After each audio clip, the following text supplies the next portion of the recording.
はい、どうも所長です。今日は新商品、この映えスキンの新商品なんですけど、ちょっとテクスチャーの柔らかくなった映えスキンソフトっていうものが発売されました。これ今までの映えスキンなんですけど、一応最初にね、背中とかかなり厚い皮膚をがっつり縫うっていうことを目的に作ってたので、実はちょっとね、かなり作りとして厚いのと、実際の皮膚のテクスチャーよりちょっと硬めに作ってあります。これはバードスーチャーにも使えるようにっていう目的があったので、当初ちょっとかなり硬めに作ったんですよね。だから、皆さんの使用した感触としては、やっぱりちょっと硬いっていうのがあったと思います。なので実際こうやって返して縫う時とかも、こんな感じでね、かなりがっつり掴まないと皮膚全層掴めないっていうのと、あと縫う時に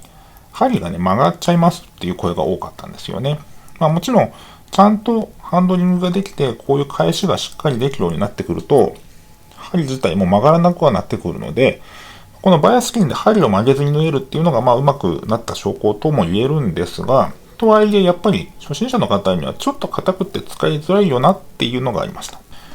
で、今回このバイアスキンソフト、何が変わったかというと、ちょっとテクスチャーを柔らかくしてあります。あと、少しだけ皮膚の層を薄くしました。だからターゲットとしては、乳房の皮膚であったりとか、あとは上腕のようにちょっと柔らかい皮膚、あとは顔とか顎とかですよね。そういうところを縫うとかっていうのにちょうどいいぐらいのテクスチャーに調整してあります。ですので、こういう、顔面の縫合に使うようなかなり繊細な接種とかでこういうところを持って返したりとかしても、これでも前奏でちゃんと返せるようなぐらいの厚さになってます。あと、こう少し柔らかくなってるので、針も曲がりにくいですし、細かな針使った縫合とかもできます。で、以前からの特徴のように、こう、ちゃんとしたプリーツが寄るぐらいの構造になってますし、一番表層の、表皮の構造もちゃんと残してあるので、こういう感じで幻聴ができたかどうかも見えるようになっています。そして糸が統見できるっていう、ポイントも従来通りです。ただ見分けのためにちょっとこっちはピンク色のテクスチャーになってます。なので厚い皮膚の練習をするとか、最初にでっかい針で練習するっていうのはこっち使ってもらって、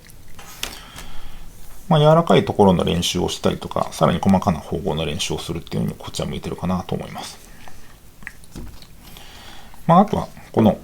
エッジのところの使いやすさとかは一緒ですから、まず最初にその脂肪を避ける練習とか、ハンドリングの練習は端っこでやってもらってっていう、今まで通りですね。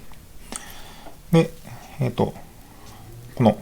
実は台座も作りましたので、台の説明は別の動画を作ってありますので、そちらをご参考にしてください。で、これ、バイアスキンソフト、もう発売してますので、もしよろしければ、またこれで練習してもらえれば、手術上手くなるかなと思います。それでは、バイアスキンソフトの紹介でした。